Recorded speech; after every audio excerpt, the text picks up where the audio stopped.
Hello, everyone, and welcome to the 73rd episode of the Game Packs podcast. My name is Phil, and co-hosting with me, as always, are Camilo and John. This week, we're going to be talking about the PS5 next-gen VR controllers that were revealed. Square Enix had a Presents, revealing some new IP and other news. And lastly, a GTA modder was paid $10,000 for fixing massive load times. And we're going to be talking about why or why not we think fan-made content should be accepted more by gaming companies. All right, so the PS5 next-gen VR controllers were revealed. The PS5 next-gen VR controllers, there's a new iteration of this orb shape that is said to allow you to hold the controller more naturally while playing with a high degree of freedom. And I'm going to throw them up on the screen here. And I think they look exactly like the HTC Vive controllers.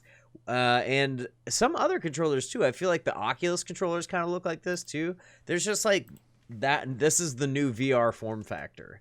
And the previous PlayStation was what, guys? What did those look like? Those were the Wiimotes with the Move controllers that were like 7 years old when they launched VR. Yeah, so they were already super old. Those Move controllers, the Wiimotes with the light bulbs on top. The features included are going to be adaptive triggers, haptic feedback. So this is stuff that's in the PS5 controller. Yeah. Finger touch detection. So correct me if I'm wrong, but isn't finger touch detection when you press a button? That's what. No, I'm guessing it means like detect your pressure. Yeah. Or finger touch detection. Yeah. I mean, LOL. one of the other features is buttons and analog sticks. So. Oh, that's true. That was the last feature. So tracking, the VR controller is tracked by the new VR headset. So I'm assuming there's cameras on the outside of the headset, which seems to be the new trend. Instead of setting up the room where you just have like cameras everywhere, you have it like all kind of mounted in your headset. It seems to be like a better It seems idea. more dangerous though. Like, What do you mean? Like, I don't know. I've never really used VR, but say you don't think anyone's flinged like a Move controller into their TV?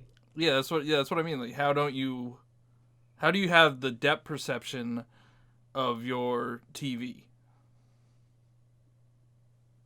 Well, you're not playing on your TV. You're playing. The thing is like has a screen in it. Yeah, but you're like facing like where you're. I don't know. I feel like most people are facing. I think where their TV is. You're supposed to like just clear out a big open space, and then you tell the headset somehow like where the barriers are. I'm pretty sure they can read it. I'm trying to think how others. Yeah, do I it. mean, I'm just saying like when they show off VR, it's usually like the TV is displaying like what you're seeing in the headset, so other people can watch, kind of thing. Yeah. Um. I think the cameras I'm detect just your space. Yeah. No, I'm just going back to what John's saying. How is like he was saying like these could be easily thrown or something? How is it any different from what it was before? Well, as the picture indicates, there are wrist straps. Oh, So, just like a Joy-Con, just like these new controllers, gotta put the wrist straps on, guys. yeah. very I mean, important. I guess that was a few and far between incidences back in the Wii days and the. Mm-hmm. Plus, if you throw your controller through your TV, I mean, just make sure you're filming on your phone. You get a viral video on your hands. So that way, at least you can buy a TV with all the money you make off your viral video. What do you guys think about the overall design? I find it uninspired. It looks better than. I like it. I don't Wiimotes. think they should like have to reinvent the wheel if like there's a design that That's true. works. That's very true. And I just looked up the HTC Vive controller, and it Yeah. has similar vibes, but it's not. The Vive has similar vibes. Yeah, it's not the same. Out of the PS5 What about ones the are overhand. Okay. Oh yeah, these don't look like it. What about Oculus Quest 2? Okay. And then I'll throw all these up on the screen as we talk about it. So we're comparing the Vive, the new PlayStation 1, and then the Oculus Quest 2 are going to be up on the screen right They now. all have like these circle things on it. Yeah. But it's not like Yeah, the it's not PS5 the controller same. is more overhand, like over the whole hand. The Oculus Touch maybe a little Okay. similar, but it doesn't have this doesn't have the over the hand thing that the All right, so you're basically putting your hands into it. yeah. In the place. That's interesting. So that's like the distinction. Yeah. Okay. Yeah, I don't even know what the point of these. The plastic that goes over your hand? What is the point of that? No, I mean, well, the ones on the Oculus, like, Yeah. it seems like the weight would be thrown off. I don't know. Like I said, I never used these VR headsets, so I don't know. Dude, I'm so tempted. That's why this story is so exciting, because I'm like, oh, like finally we're going to probably have like a really affordable entry. I think they're going to like iterate off of the old PSVR. Like Oculus Quest 2 starts at $300. So they have to make something, they have to be coming competitive to that. Well, this is probably going to be $300. Yeah. Because Probably, I think exactly. PSVR was $300 when it launched. Maybe Dude, wrong on that it's one. just going to be so much better. I'm so excited. Plus, we're already in that, infrastructure. Like the Quest and all the other VR headsets, you need a computer. And I know You don't need a computer for the Quest 2. Oh, you don't? Okay. No, that's all integrated. And like you get a better experience if you go into your computer and then use your computer like as all the processing power. But like you can just run basic VR games straight off the headset, like Super Hot and all that stuff. Just there's a computer in your headset. Okay, I got you. But I guess how the PSVR works, it uses the PlayStation as like the PC, right? Essentially. Right. And now that the PS5 is it's powerful. It's almost as powerful as a PC, so I think it's going to be a good experience. I may end up picking this up, actually. I think I will too. Oh, that'd be so awesome. I just want like a cool game where, I mean, I guess VR chat kind of already exists, but like I just want to be able, especially in COVID times, to throw on a VR headset and just sit in a room and like have a viewing party and like watch a movie and like interact with someone. Or I was like talking about this the other day. Like it'd be cool, like if you wanted to like draw and like be sitting in a room and like take an art class or something like via VR. Like it'd be so fun. I feel like PlayStation could just totally run with all of these really crazy ideas. They've just been so creative. I feel like with the PS5, like in a way that Nintendo usually is. So like I wouldn't be surprised at all if they do really interesting creative things with it. Like Dreams is a really creative thing that they did. Like, but nobody really plays that. Nobody plays it, but you've seen stuff that people create in there. It's insane. They recreate games, pretty much. Yeah. Better. Sometimes better than the original game. But I would want to do the Iron Man VR. I would play that game. That looks fun. That would be fun. Yeah, which one? Is there like an attachment you can put on the headset where it just has a vomit bag just in it? So when you do inevitably are just doing like aerial spins to avoid missiles, you're just like, oh god, just barfing. You could play. What were you saying, Camilo? Oh, go ahead. I was just saying, like I think like we all liked the Astro's Playroom. There's like that Astrobot game. Yeah. And that's free, so make sure you download it. Coming up. Playroom? Yeah. Or whatever. No, the Bot? Yeah, Astrobot. Yeah, the VR game. PS4. It's going to be in that free that play at home collection. So make sure Can you play that without VR? No, I don't know. It's a VR game. But I'm just saying, you download it, you get it for free. That way, and then when you get it, have it. Yeah, exactly. Exactly. That way you have it. Big brain moves right there. Big brains. Yeah, what was that like? Oh, people were telling it was like when Bug Snacks was out. They were like, dude, even if you don't have a PS5, like download Bug Snacks. Just claim your free things. That's good advice from the Game Pack, you guys. You should always listen to us. We're role models, and we have good advice. I have never led anybody astray, so. Never. What are some other types of games you guys would want to see in VR? Are there like games that already exist? Like, would you want to play Demon's Souls in VR? Like, what kind of That'd games be fun. Yeah, see? I think like a fantasy game like that where you're holding a sword. Actually, I think Skyrim. There's a Skyrim VR. Yeah, they did there's Skyrim VR. And there's Doom VR. So I think Skyrim would probably work really well because you have a sword, you have a shield. Demon's Souls or Dark Souls would work well with that too. Dude, imagine just rolling around in your living room, just try to avoid things. You're like, oh my god, it's Ornstein and Smo. I got just constantly rolling, just getting wrapped up in all the cabling, knocking over everything. That'd be insane. That would be so impossible. But yeah, plus they haven't mastered movement yet. Like a lot of the movement in VR is like teleportation.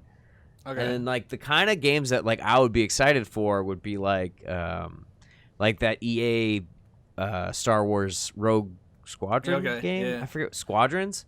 Like any game where you're in a car or you're in a spaceship and you're like in a cockpit and it doesn't matter that like you're not walking. The like disconnect happens when like you try to walk in VR and then you're like, well, I'm not actually walking, and then your brain's like, I'm gonna make you puke now because like your brain gets like I forget. I feel like we talked about this on a different. Yeah, it's podcast. Like a disconnect. Like you think there's walking. like a yeah, exactly. Your brain gets like totally confused. But if you're in a cockpit, you're used to that, like driving a car, and like you're just sitting there. So that would be cool. That's the kind of stuff that I'm looking forward to because I feel like it'd be like the easiest to recreate, and I feel like they should like run with that, like totally just stuff that is like cockpit based. Like why not? Forza. I mean, it's not the right thing. What is it? Gran Turismo. Gran Turismo would be so cool in VR. Oh my god. Just can you imagine doing like what is it, the Nürburgring? Did you guys ever get into like those like the older Forza games where you play like the real life tracks? There's like this thing in Germany that's like 1,000,000 miles long and people just drive 1,000. It's not the Autobahn. Okay, it's like an actual like no, it's not the Autobahn. It's an actual like racing course that's like super long and people drive like 1,000,000,000 miles an hour on it. And I would love to do that in VR because I don't want to do it in real life. Because I'm too scared. I don't know. What would you? What? So you want to play Demon's Souls, John? Yeah. Camilo, so what types of games would you want to play in VR? I've actually really never like really played a VR game. So like all the games I like, I don't even know what would translate good to VR. Mm-hmm. Like I'm thinking, I'm going back to like games like where you're like running around stuff that doesn't translate well. Mm-hmm. Or that rhythm game would work. What rhythm game? The Melody of Memories or whatever. I don't want to play that in VR. Well, because it's just like a camera floating behind it, right? Because you don't move them, right? They're on they're like on a rail. So I feel like that would work, like that, like something like that where you're on rails. You're in it's a 3D environment and there's like music and like a cool I mean, yeah. I guess but that would just be like the game, like it's not like when I think of VR I think, oh, this is like a first person something like. Yeah. Well, like there's that Beat Saber game which is a rhythm game, and that's VR. Same with Thumper. True. Thumper's a rhythm game as well. So I think rhythm games. And that's on rails. Yeah, that's on rails. Thumper's on rails. So yeah, anything where you're not walking. I feel like I keep saying that. Just like you're on rails, you're in a cockpit, something like that, where you're not walking because we haven't figured it out yet. because what we really need is to install like those giant treadmills that are like omnidirectional balls that you walk on. But I don't. Yeah, we're not there yet. We're not there yet. No. Or like there's those Ready Player One suits. That has haptic feedback. I think they say it in the movie. In the book, they do because he kicks him in the nuts. Why would you need that? I don't understand why you would need that, dude. So I mean, I understand for one reason, but like, yeah, why would you want to feel getting shot? You know, why would you want that? But I guess the whole point of that movie and then that book is people are so disconnected from the real world that you know they're trying to feel something in the virtual world. Yeah, so based on that though, I think what I want is a Ready Player One video game. Oh yeah. Where you replay the events of Ready Player One. That would be pretty intense. Require a lot of processing power. And a lot of licensing. That's all I have to say about PlayStation VR. This I'm ready to talk about conversation something actually else. makes me want to buy this. So. Yeah, I mean, I want to see like what kind of games are there for it before I decide. But yeah, I mean, it looks cool. Definitely looks cool. Yeah, it's TBD, but I think I'm kind of already sold. I wanted the other one, and I talked myself out of it. And there's already I'm games. glad I did. Like, there's games that are out that I want to try, like Iron Man VR. Give that a try. Beat Saber. A lot of the games that have VR integration, like Squadrons and Doom VR, and there's a bunch of stuff. Another really good one. Elite Dangerous is a really good space simulation game where you're just like you can literally just be a space FedEx guy and you just go deliver spice. I think one game I came across and I was like, oh, I can't play it because I don't have VR. It was like I was looking at like horror games and it was like The Inpatient. Like someone recommended that to me and I was like, oh, dude, I guess horror would be kind of cool. Resident Evil 7 has a VR mode. Does it? Yep. Dude, that'd be so scary. Or just like, I don't know, roller coasters. I feel like you can just do that now though with a headset. Just go to YouTube. I feel like that'd be kind of cool. Google Cardboard. Yep. Nintendo All right, I want to talk about Square Enix. You guys want to talk about Square Enix? Yeah, let's go. All right, let's talk about some Square Enix. So there was the Square Enix Presents. Square Enix revealed their upcoming games for the year during a Square Enix Presents on Thursday, March 19th, which was yesterday for us, but even further back in time for you listeners and watchers out there. So I'm going to real quick go through the list like we normally do on when there's a Direct or a PlayStation. What are they called? State of Play. Yeah, like since there's so much stuff, we're not going to cover it all. Otherwise, it would take the whole episode. So I'll talk about the coolest stuff, all the stuff, and then we'll talk about the cool stuff. So there was Project Athia, now has a new name. It's called Forspoken, and it looks really cool. There is an RPG looter shooter called Outriders that also looks kind of cool. It's like a Destiny-like with crafting, so maybe a little bit of Monster Hunter mixed in there.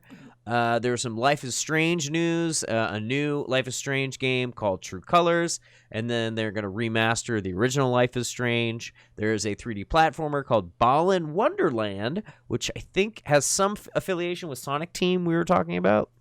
Yeah, like some of the artists from like the Sonic Adventure games worked on it. Oh yeah, Sonic Adventure, the best voice acting ever. Then there was a bunch of Avengers news because Crystal Dynamics and Square Enix are working on that Avengers game. I think they're trying to save it because it's kind of floundering right now.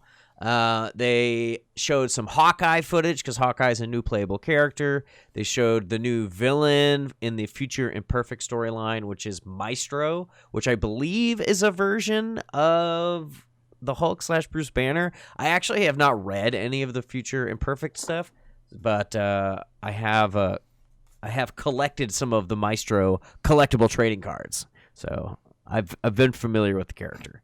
Wakanda DLC with Black Panther is coming eventually, and Black Panther's awesome, so I'm excited for that. It looks really good. Yeah, that looked cool. Well, the 10 seconds footage they showed was epic. Black Panther looks cool, so. Yeah, he does look cool. He is awesome. Then lastly, there's a bunch of just non-announcements, which was Bubble Bobble 4 is coming to Steam. Darius HD is getting an update, which is a shmup that looks pretty cool. Project Hitman Sniper Assassins coming to mobile. Just Cause coming to mobile. And then also on mobile, we're getting a Space Invaders AR game that nobody is going to care about. You Okay. missed something. What did I miss? I asked you guys to check it. The Tomb Raider cookbook. Oh, that's right. So there's also the Tomb Raider trilogy. The new reboot trilogy is coming out. It's called the the Survival Definitive Edition or something like that. Yeah, I think it's already out. And it was out as of Thursday. And there's a cookbook, a Tomb Raider cookbook, which makes no sense to me. I don't know why you would ever want that, but if you guys get it, please post to Instagram and tag me. That was everything they announced. So I'm gonna go ahead and throw it over to you guys and say, what was your impression of the presentation overall? Camilo, take it away.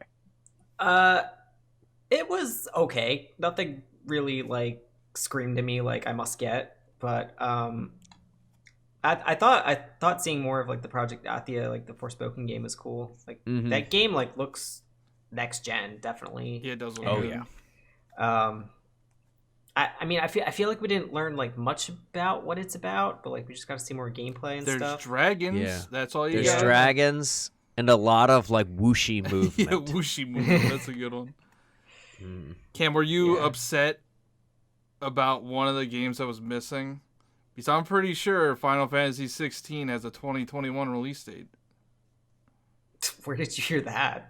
I thought in the PlayStation. No, Direct, that game is or- that game is kind of far out, I think.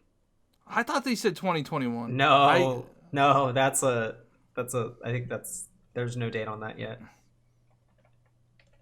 Well, it was still missing. There is no official release date yet, but producer blah blah blah said the next big information reveal is scheduled for 2021, while it's possible the game won't be released until 2022 or 2023. Yeah. Oh, okay. So yeah, that thing So I ain't was way coming off. anytime soon. My bad. It's all good. I forgive you. There's also another. I think they announced another one of these for the summer. Yeah, for summer. I think they said June specifically. Ooh. It's probably the E3 stuff. See, Square used to do an E3 presentation, Yeah. Yeah. Yep. so that makes sense. Sorry, I cut What was- you off. Yeah. Cam. I don't know. Nothing. I mean, I think they had announced they were going to talk about Tomb Raider beforehand, so I was kind of excited for that. Mm-hmm. But then they just announced, it's just a bundle of all the Yeah, games. it's nothing new. There was a cookbook that we have mentioned previously. Are we not excited about the cookbook? I mean, maybe. Well, But- Lara Croft is in Fortnite, so that's exciting, right? Kinda, yeah. Yeah. So That new season looks cool. Yes. John, what was your overall impression of the direct? we're just calling it a direct. I mean, let's call it what it is. I actually I enjoyed it. The Outriders game looks interesting, and for people that didn't know, it's going to be on Game Pass at launch for free if you have Game Pass. That's excellent. And I own Avengers. I actually downloaded the PS5 version after the presentation, so I'm gonna try to get back into that. Does that game have crossplay? I don't know. I'm not sure.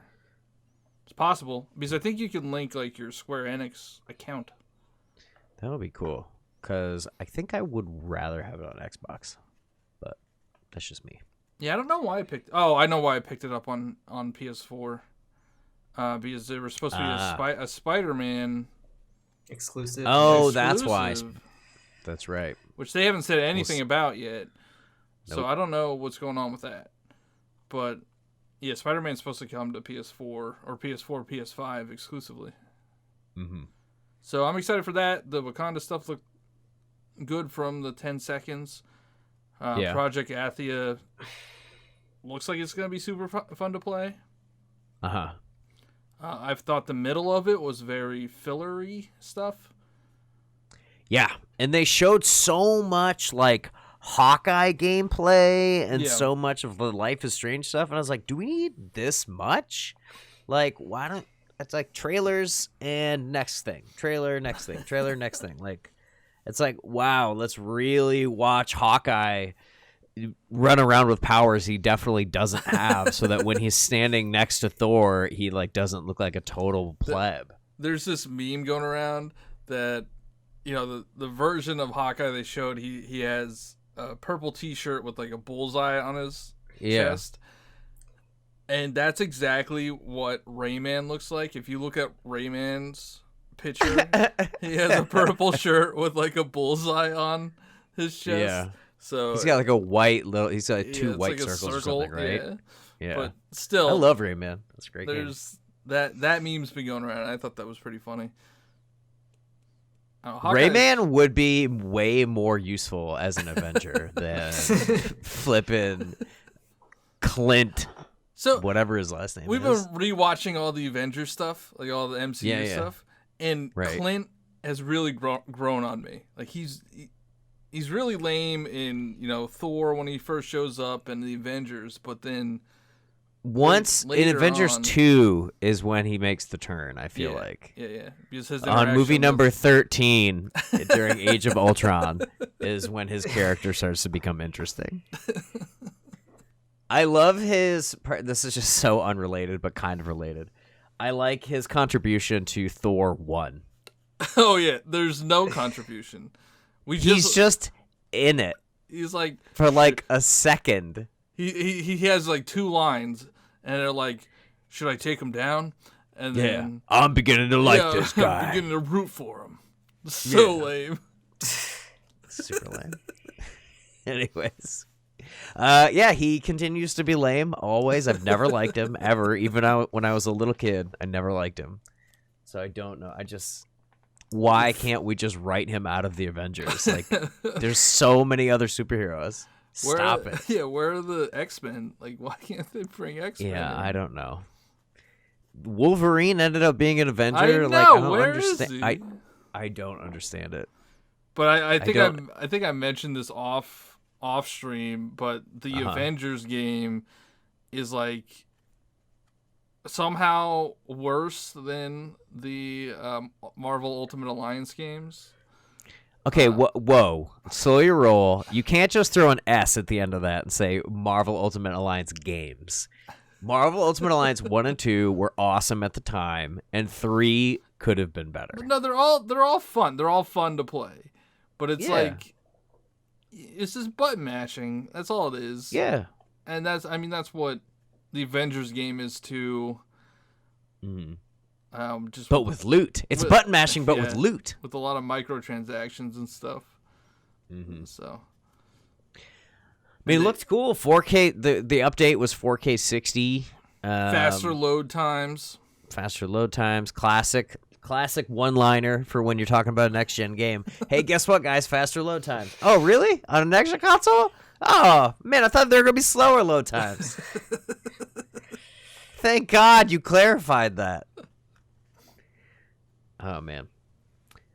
But, yeah, the storyline seems cool. Maestro seems like a cool bad guy. So, like, I'm, like, tempted because I still don't have it, but I love Marvel. It was on sale recently for like half off. It's like $30. Yeah.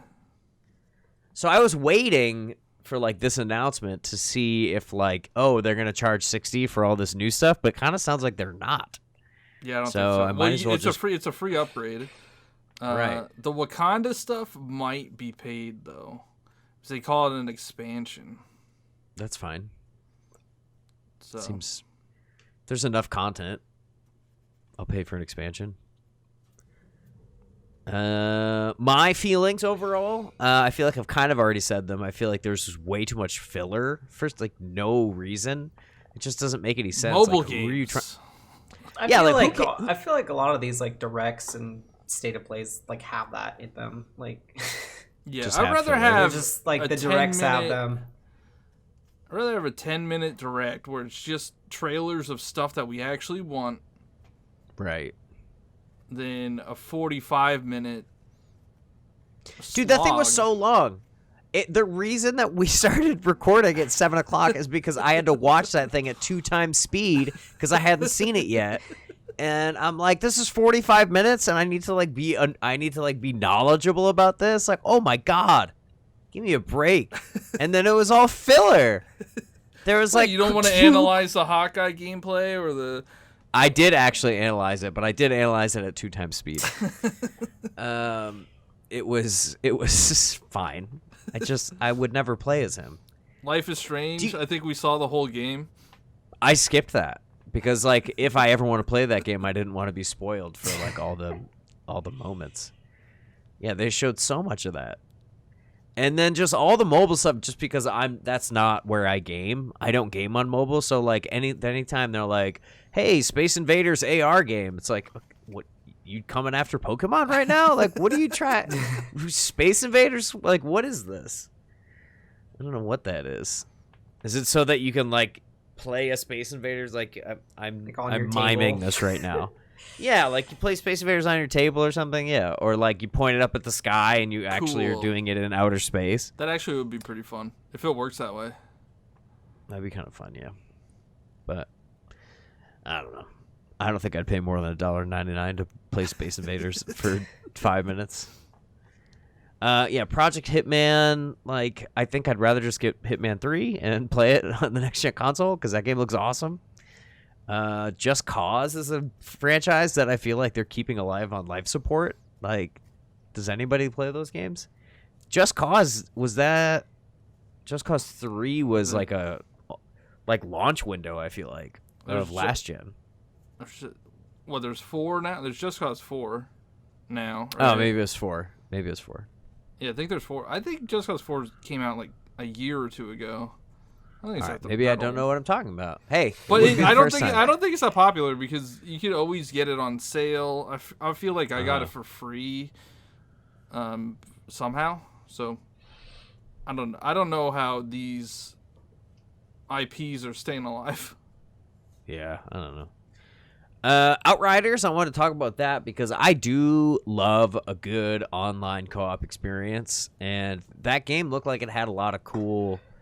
I feel like 4 classes is just like not enough though. Like that's not enough variety. It's one more than Destiny. Yeah, that's true.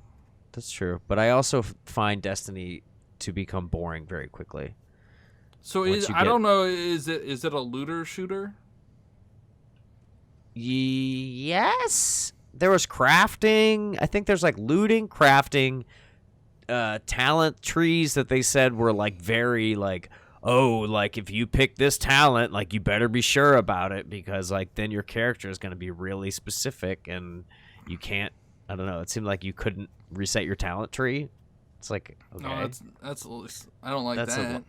That's a lie. Also, you can definitely reset a talent tree in every video game. You can do it. It looks a little Monster Hunter-y too. Like I think the enemies are more Monster Hunter-y. I don't know if there's any PvP. It looked like all PvE. I'm sure there will be. The world looked more interesting. The environments were more varied. I just thought it looked pretty cool. Hey, I don't have to pay to play it, so I'm fine. I'll try it. That's true. It's Game Pass, baby. And then Bubble Bobble is another thing that like I want to get that game eventually, but I think I'm probably just get it on Switch, which it's already been out on for a year. Yeah. So I don't know. That's what I'm excited about. Excited about Forspoken finally coming out. Outriders on Game Pass is gonna be great. And then I think I'll finally. That Maestro stuff looked cool. I'll probably cave and get Avengers. But you gotta play with me, John. If we can do crossplay, I'm not gonna buy it again. Why not? You buy every game 3 times. Yeah. This is true. I have another habit that I need to support, That's true. Sell some of your Pokemon cards and buy it on Xbox.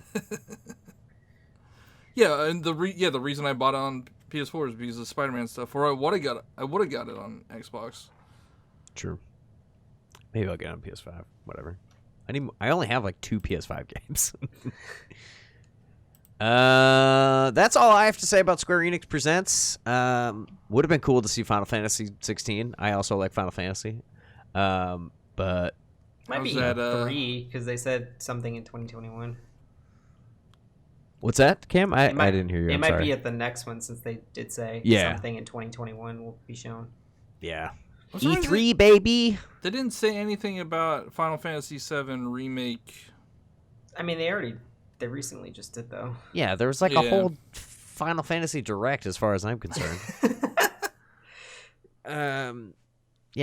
There's too much information. I am all set on Square Enix. How about you guys? Me too. All right. Comment down below what your favorite Square Enix announcement was. Was it Darius HD getting a remake? I don't think it was. Or was it the Tomb Raider cookbook? Yeah, or was it the Tomb Raider cookbook? I'm excited for the Tomb Raider cookbook. I'll probably buy it. All right, guys, it's time. We got to talk about it. Let's talk about fan mods. So a GTA modder fixed the massive load times associated with booting up the game. They were paid a bounty of $10,000 for their work. This isn't uncommon. Many companies pay bounties for finding bugs or security issues. However, it's not crazy common for gaming companies to reward fans for making mods or fan games. And I just wanted to say here, Nintendo is notorious. Nintendo is notorious for DMCA takedowns for any fan-related content. So my initial question here is, should companies be more open to fan contributions? Because this fan contribution was extremely helpful. I played GTA 5 last night and I booted into the game like almost instantly. So it was 70% faster. I don't know if I mentioned that. Here's my question. Yeah. $10,000? That game makes billions of dollars like a day, or like is that enough? To fix an issue like that? Do you want to know why I think it's so low? Because I was talking to somebody about this. I think they only paid $10,000 because GTA 5 is on its way out. I think Because they're still porting it to the next gen consoles.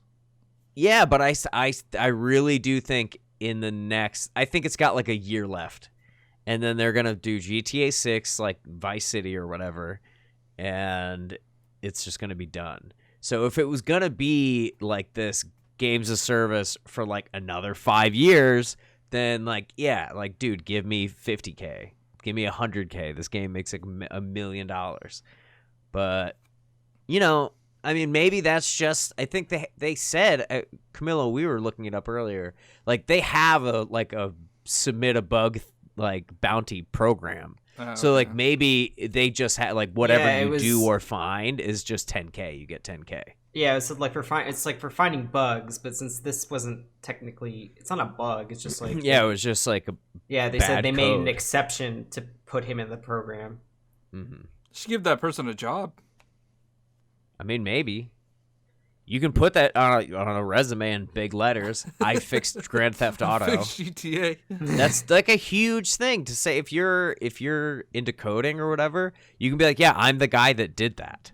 So even though like that's worth more than $10,000. Yeah. I wonder if it was only $10,000 if they had some other type of deal. I don't know. It just seems really low for fixing an issue like that big. Like, I mean, the guy did it on spec, like he did it not expecting them to take so I think the 10K is, bonus. I mean, I'll take 10K any day of the week. I'll take $1,400. JK. 10K would be more reasonable. Yeah, I don't know. I mean, I think that they probably have like either a scale or a cap that they don't pay like non-employees for like recoding their games tons of money, because like I don't know, that maybe it would set a bad precedent, but maybe not. because it was a positive thing. Maybe they just don't want a ton of people like submitting over and over and over again. Like, hey, actually, this is not. I'm trying to think like the good word for it. Like, this isn't like optimized. You didn't optimize this, and then they just spend the rest of the life of Grand Theft Auto 5 optimizing and paying everyone $10,000 because their game's not optimized. I don't know. So what do you think? Do you think companies should be more open to fan contributions, like stuff like this, or even more like, I don't know. I don't want to get into the IP thing. That's kind of the next question, but no, I think it's good for like gaming companies to have like these kinds of programs where if you find a bug or something that you can fix, or they offer you like a sum of money. Mm-hmm.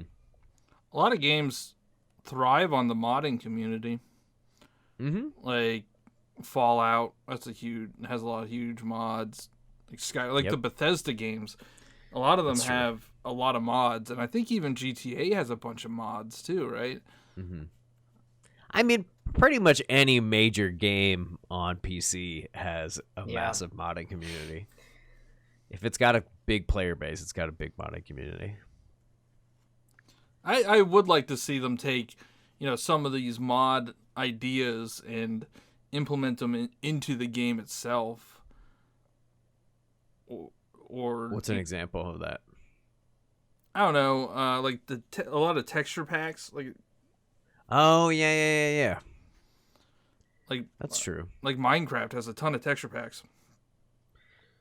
Yeah, they sell them to you. Yeah, exactly. But yeah, like anytime, like I mean, I feel like with Skyrim, they just resold you Skyrim again, the Legendary Edition or whatever, Special Edition, which is now on Game Pass, I think. When modders were like making it 4K and all that, like adding textures, and they did it with like Oblivion too, and like Morrowind, like all these older games, like they're like you can run Morrowind in 4K 60 with modern like 4K textures because some artist went through and remade everything for that game, so you can like run that game as if it's brand new, which is super cool. That's cool. But yeah, you don't see like a microtransaction store where you can, you can horse pay armor. Horse armor. Well, yeah, that's true. But yeah, you should be able to pay Bethesda like $10 if you want to upgrade your copy of Morrowind to be like the 4K version. But I don't know. I mean, you could just get them for free on PC. But because there's like another thing we didn't really bring into this discussion was the modding and stuff is really kind of a PC thing. It's not. It's only recently started moving to consoles. Yeah, I think for the special edition of Skyrim, one of the big selling points they had was you'll have access to mods on console. Yeah, which I don't think that wasn't possible. You couldn't have before, yeah. Unless you probably modded your console. You homebrewed it, maybe, huh? Maybe. I don't know. I'm just going off on tangents here. I've seen a few like Nintendo games get like modded with like updated textures and stuff. Yeah. And like if you like look them up on YouTube and stuff, like all the comments are like, this looks way better than like Nintendo's like HD version of this game. Yep. Dude, it's crazy. I remember, gosh, what was it? It was like, I think running Super Mario Sunshine in Dolphin, like at 4K 60 or whatever, like looks and runs so much better than the recent port that they did. So it's just funny that like literally minimal effort in an emulator on PC done by fans is more than the company's willing to do for money. These other guys just do it for the game. They do it for the love of the game. The love of the game. But that was a Nintendo. That's a good segue to my next question. So is it better for gamers to have more free range with IP to create fan content, or should companies continue to keep everything locked down to ensure that they can make stacks of fat cash? And then I wanted to rephrase that. So I guess my question is that, is it better for the world to be able to like make as much fan content as you want, to have the freedom to create, or should companies be able to dictate the future of their own IPs? Which is the reality we currently live in. I mean, I could see where like a company, because like anybody could like take an IP and like make their own game out of it, but like I guess they don't want people just like making a game out of their IP that like strays from what, I don't know, they had in mind for their IP. That like Super Mario After Dark. I mean, there's fan games like out there that they haven't shut down, right? I mean, I'm sure once they find them and they get reported, these emulators too, like they're letting the emulators go, so like isn't that like just a legal gray area that like I could, if I had the technology, I could put in my cartridge of Super Mario Bros. 3. Yeah, but these people rip it onto my computer. Yeah, that's the not unspoken rule, but like like if you own it, like you have the right to like play it like wherever you want. Like I would never emulate a game, or I would try not to emulate a game that I don't own myself. Right. There's like arguments. I mean, we can get to the emulation discussion just for a second, but like, yeah, there's the argument that like, if the game has like, if it's been like, if it's not easily console, like if you can't like easily purchase it today. Yeah, a game from like the 80s that you'd have to have an NES for, and they only made 5 copies of it. But yeah, it's like, that's why I said almost, because like yeah, I feel like that is like the one exception for emulating. But I don't know. I kind of go back and forth, because it's like, dude, if I invented Zelda, then I would be like, no, you guys can't make Zelda games. I invented Zelda. You invent something else. Like, why don't you invent something else? And then Ubisoft goes, okay, Immortals, Phoenix Uprising. Checkmate. But that's what I think people should do, is that if they're inspired by something and they like something, I think the more logical thing is to create your own thing that is heavily inspired by something, and not just rip off an IP that you like and then make a fan game.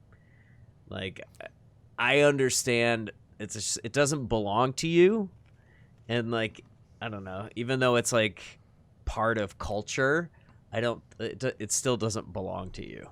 It's the IP that is owned by Nintendo.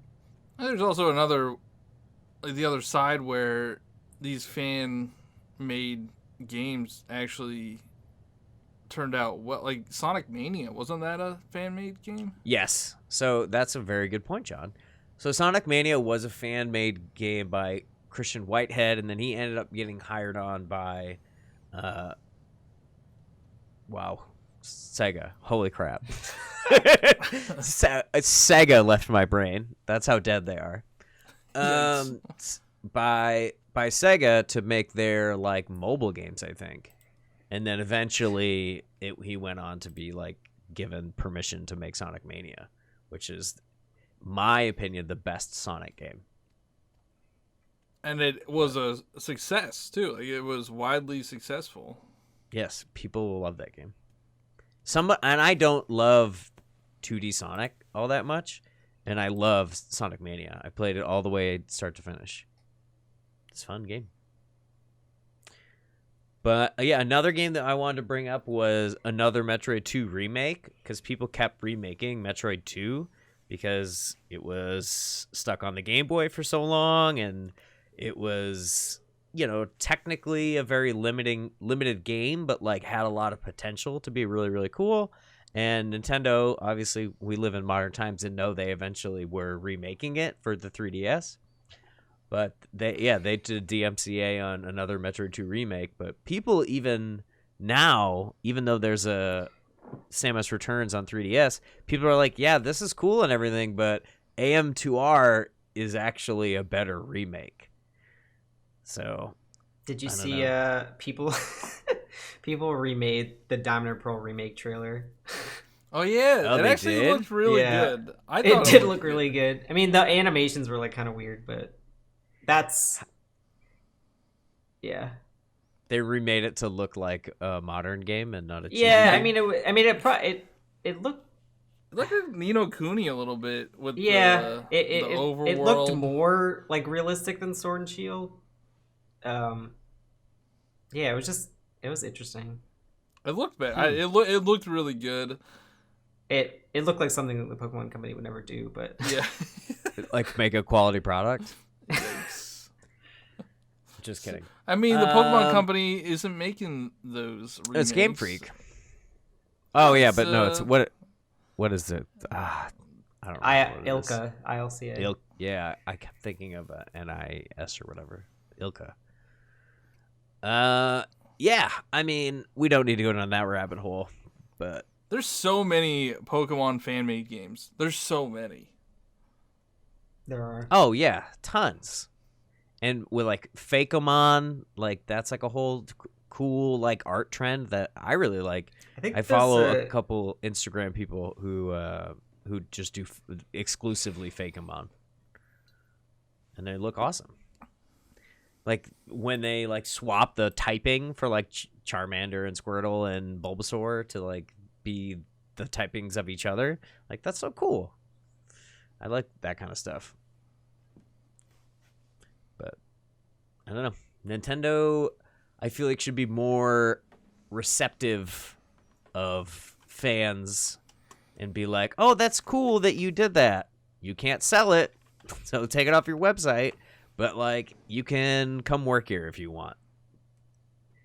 Or like we'll buy this from you." I don't know. I feel like I just counteracted my first point. But I don't know, man. What do you guys think about Nintendo doing DMCA's? I just Just know generally? they're just very tight-fisted. Yeah. I get it though. You can't if somebody if somebody challenges it and they win and you don't fight it, then everybody has that precedent that will just like trample all over your IP. So it's Right. I get why companies want to protect their IP.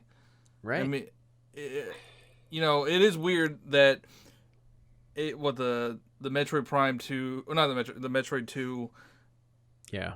fan-made game got shut down, and then we got the 3DS game, and then there was also the Mario Battle Royale that they shut down, and then they brought out Mario 35. So like, are they only shutting down games that they already have in the works, or are they getting Or are they ideas? shutting down games? Are they shutting down games when they're like, "Oh, we should do that"? Because it was not like the next day that the Metroid. Yeah, wasn't that 2 like thing came out. 2018, the DMCA Yeah, and then Battle Royale? yeah, and then that didn't come out till 2020, and I don't think Mario 35 takes more than a week to code. Like, honestly, if you got a room full of 30 dudes who knows how to code a game that already exists, like, I don't think that. I mean, I don't know what I'm talking about. I don't know. Maybe how to code I games. feel like when was the Metroid game shut down? I don't know the timeline, but I really think that it was like a significant amount of time between that getting shut down and then us getting the remake, like official one. So like that's what I'm saying is like you're suspect, Nintendo. Like I really think there was enough time to develop that game because they're going off of like source material. But It's not I like they mean, I built guess it you totally. could be. You could be taking it like, okay, like there's obviously reception to this, so we should do it. Mm-hmm. But they shouldn't. I could see why they're like, okay, if we make our own thing, we're not gonna like let this thing keep going. It's like the same thing. Yeah, it's like a competitor. Yeah, you're right. I just think that like it just seems weird that like somebody makes something and everybody loves it, and then instead of Nintendo being like, all right, like pat on the back, it's just like we're gonna sue you and then also make what you just made. It just seems, I don't know. Yeah, It's a company. That seems a little odd. It just seems like, yeah, it seems like slightly excessive. Like there's got to be like a middle road between letting them just let everyone just make every Zelda game. I mean, it seems sleazy, but like they technically didn't do anything wrong. Like no, yeah, I know. I'm aware. I just want them to do something different, slightly different, because it just seems so extreme. And all the people are doing are trying to create something that brings joy, and then then what Nintendo does is they go, nah, we're here to make some money, and also you didn't invent Samus in 1986, so you get out of here right now. I don't know. Those are all my thoughts really on IP and contributions for fixing bugs. I think it's cool that guy made $2,000. Makes sense. Maybe don't steal Mario to like make your own games. Maybe it's not yours to take. That's kind of the final thoughts on that one. All right, final thoughts on anything we talked about today, guys? Where's the Switch Pro? Oh yeah, did you hear that? All right, guys, thank you so much for tuning in. Don't forget that you can watch or listen to the entire podcast on your platform of choice, including subscribing for the video version on YouTube. Follow our Twitter and Instagram. Both are at the GamePackYT. Thanks again for tuning in, and take care. We will see you next week. Bye-bye.